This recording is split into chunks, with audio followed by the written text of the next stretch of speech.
Hodujo namoota naannoo Tigraayitti waraanni deebii akka banamuu fi badiin hamaan akka mudatuuf hojjetan uummanni gorsoo akka qabu ministeerri muummee Abiy Ahmed himan.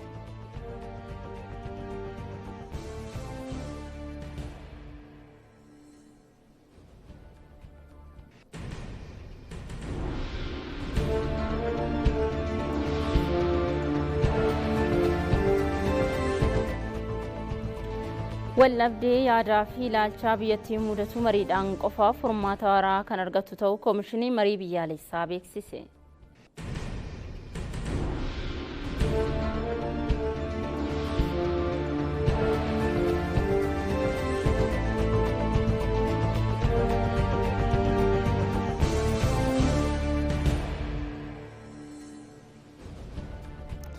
Suudaan keessatti sababa wal waraansaa gaggeeffamaa jiruun lammiileen miiliyoona 5 beelli hamaan mudachuu akka danda'u dhaabbanni mootummoota gamtoomanii akeekkachiise.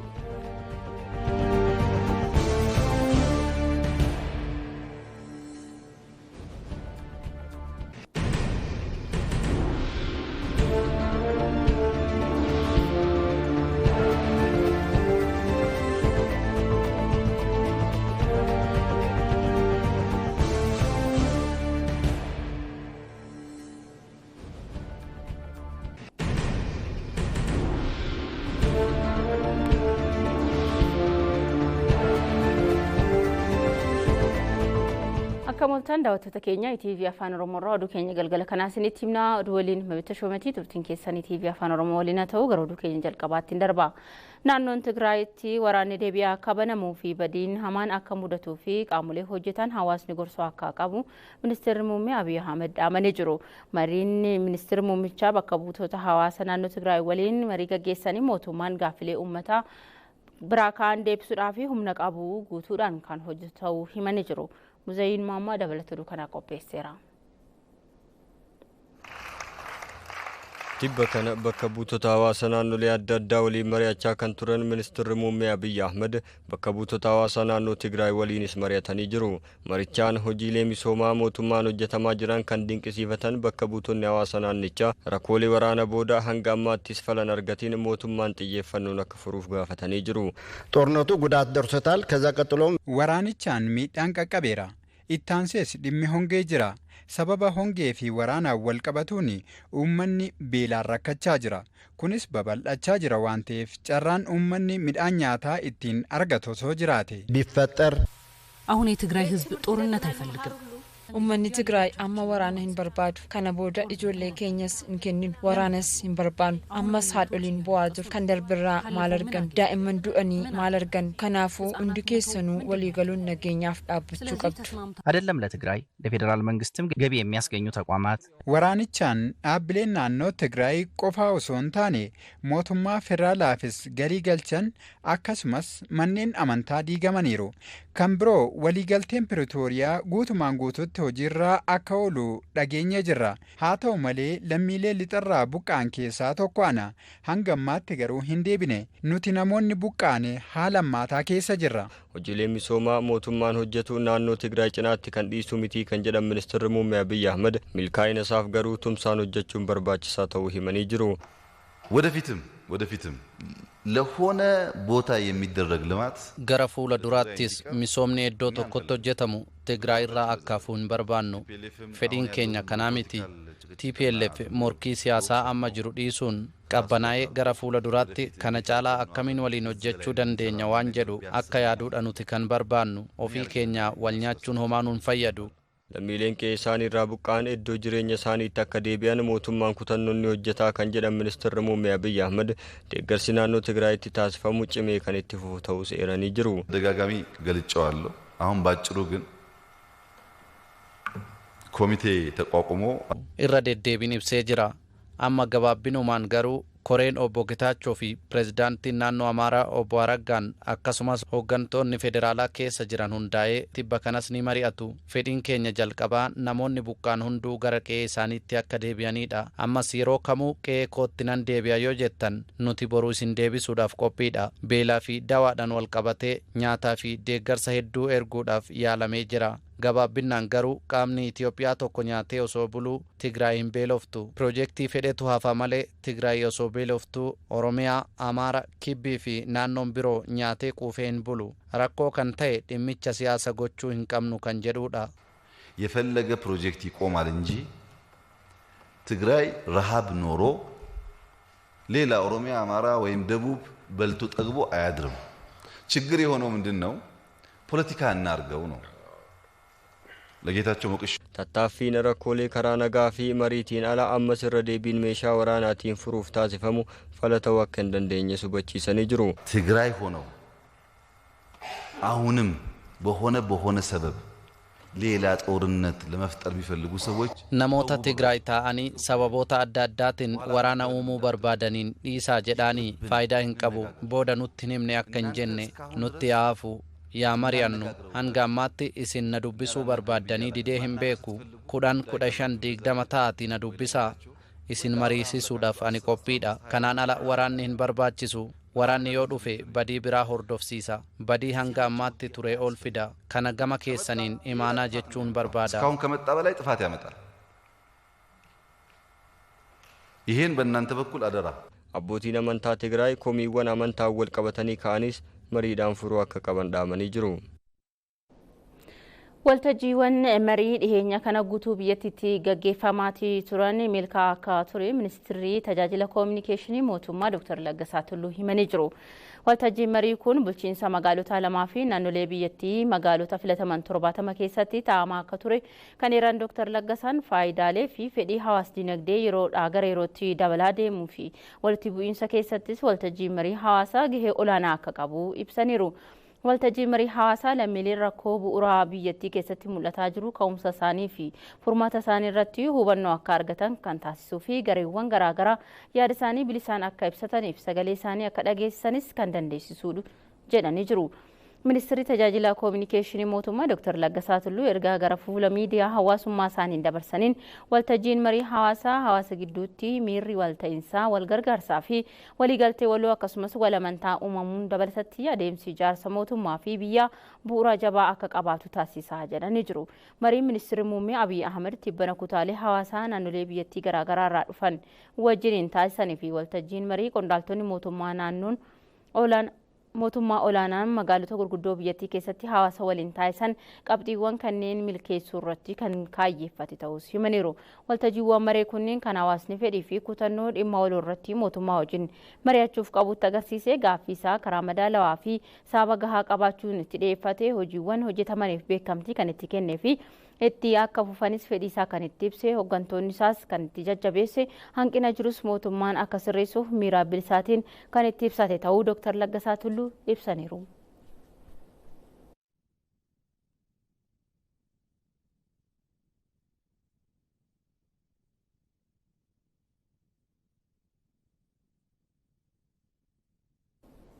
Lakkoofsi biyyoota Finfinneetti imbaasii banatanii 134 gahuu ministeerri dhimma alaa beeksise. Guyyoota lamaan darban qofatti ambaasaadaroonni haaraan muudaman 17 xalayaa muudamaa isaanii pirezidaant Saahilawarqi Zawudeetti kennuun isaanii himameera. Kanneen xalayaa muudamaa dhiyeeffatan keessaa 9 Afrikaa, 4 Eeshiyaa, 3 Awurooppaa fi 1 immoo biyya Kaariibiyaan irraa ta'uun ibsameera. Isaan keessaa Keeverde fi Armeeniyaan biyyoota haaraa Finfinneetti imbaasii banatan ta'uun himameera. Ambaasaadaroonni kunneen yeroo turtii isaaniittis walitti dhufeenya Itoophiyaa fi biyyi isaanii gidduu jiru daran cimsuuf kan hojjetan ta'uu pirezidaant Saahilawarqi Zawudeetti himaniiru. Ambaasaadaroonni kunneen ergaa isaanii fiixan akka baafatanii fi mootummaan Itoophiyaa deeggarsa barbaachisu kan taasisuuf ta'u pirezidaant Saahilawarqi Zawudee mirkaneessaniiru. Dhimma kanarratti miidiyaaf ibsa kan laatan deetaan ministeera dhimma alaa ambaasaadar Birtukaan Ayyaanoo bara kana ambaasaadaroonni haarofni hedduun xalayaa muudamaa dhiyeeffachuu isaanii himanii jiru. Yeroo ammaa kana lakkoofsi biyyoota Finfinneetti imbaasii banatanii 134 gahuu fi lakkoofsi biyyoota magaalattiitti imbaasii banuuf fedhii qabanii dabalaa dhufuu kan eeran ambaasaadar Birtukaan kunis Finfinneen giddugala dippiloomaasii taatee tuufuushiis kan agarsiisu jedhaniiru.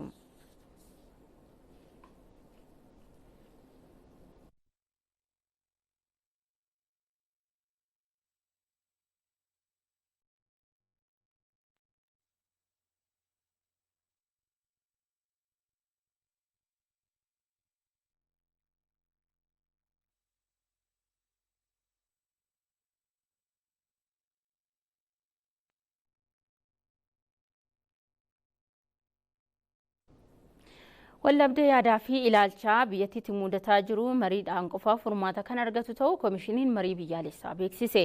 Koomishinichi waltajjii ajandaawwan marii walitti qabuu fi bakka bu'oota adda baasuu irratti xiyyeeffate Finfinneetti taa'ee jira. Tafarii Gammii hordofe. Waltajjii marii qaamolee garaagaraa hirmaachise kanaan koomishiniin marii biyyaalessaa waliigaltee biyyaalessaa fiduuf carraaqaa jiraachuutu himame. Mariin kun ajandaa walitti qabuu fi hirmaattota adda baasuu irratti xiyyeeffate. Koomishinarri koomishinii marii biyyaalessaa Masfiin Aarayaa lammiileen biyyattii dhimmoota ijoo ta'an irratti waliigaluun jijjiirama boqonnaa haaraatti ce'uu qabu jedhan. ምክክሩ በመሰረታዊ ሀገራዊ ጉዳዮች ላይ በመግባባት ለወደፊት የቀጣይ ትውልድ ዕጣ ፈንታ Mariin kun dhimmoota bu'uuraa biyyaalessaa irratti waliigaluun carraa dhaloota dhufuu akkasumas ijaarsa mootummaa biyyaalessaa murteessuuf hiree guddaa ta'uu lammiileen hundi hubachuu qabu. Bu'a qabeessummaa marii biyyaalessaa kan ilaalamu adeemsaani. Koomishiniin keenya galma gahiinsa kanaaf hojiilee itti fufiinsaa hojjetaa jirra. Naannolee Itoophiyaa hundatti hojiin ajandaa marii walitti qabuu fi qaamolee hirmaattota adda baasuu itti fufiinsa raawwatamaa jiras jedhanii jiru. Hirmaattonnis lammiileen biyyattii gahee isaanii akka bahatan dhaamanii jiru. በክልል ደረጃ የሚሳተፉ ከሁሉም ማህበረሰብ የተውጣጡ ህብረተሰብ ክፍሎች አሉ.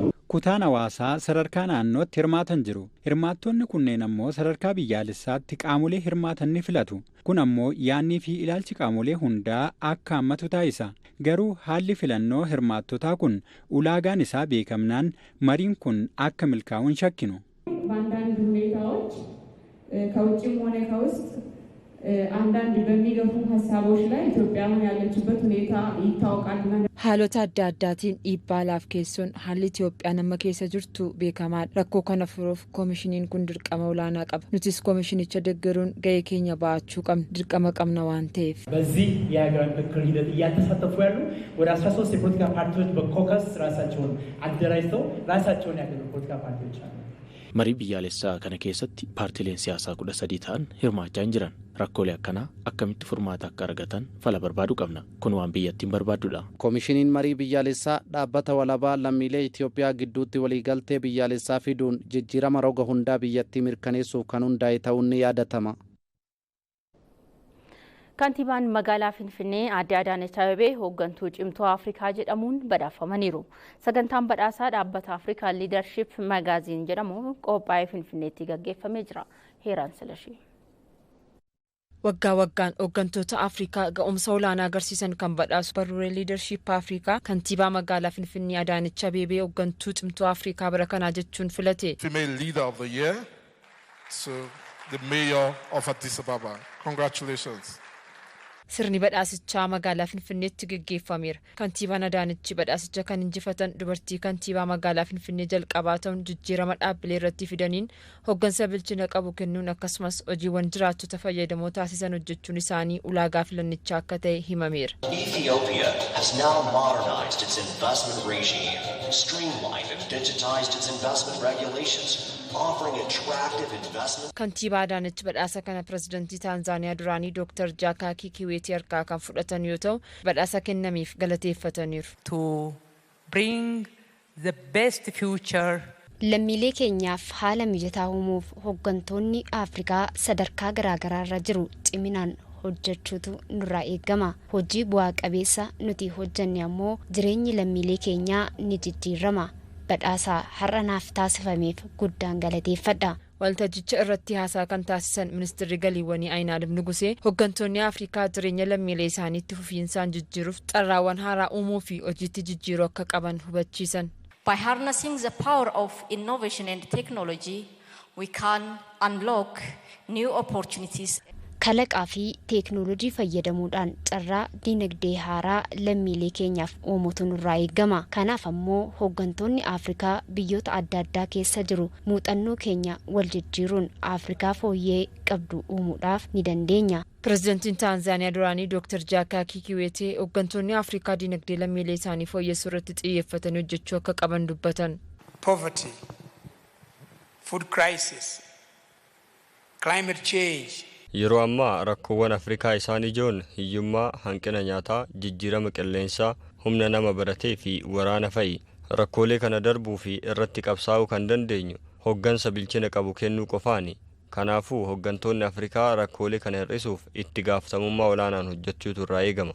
teessoo isaa ingiliziin kan taasifate barruuleen liidarshiip Afrikaa waggaa waggaan hooggantoota Afrikaa ga'umsa olaanaa agarsiisan kan badhaasudha. Jiraattonni magaalaa Finfinnee naannoo Piyaasaa kutaa magaalaa Araadaarraa sababa misoomaan kaafaman manni gandaa fi koondoominiyeemiin carraadhaan kennameefii jira. Hojiilee misoomaa bulchiinsi magaalichaa kutaa magaalaa Araadaatti gaggeessaa jiruu fi namoota sababa misoomaan qe'ee isaanirraa kaafamaniif manni bulchiinsi magaalichaa qopheessee carraan dabarfame kennameefiira. Kaafamtoota misoomaa 300fis carraan jijjiirraa manaa waliinii kunis ba'eefiira. Manneen carraan dabarfaman 293 kutaa magaalaa Faasil Kilaaftoo aanaa 12 Araadaa aanaa 6 akkasumas eekaa naannoo Guraaraatti kan argamanidha jedhame. Kana booddees hojiin kooriidarii misooma Finfinneetti gaggeeffamuu fi kaafamtoota misoomaaf manni jijjiirraa kennamuufiin itti fufaa jedhameera.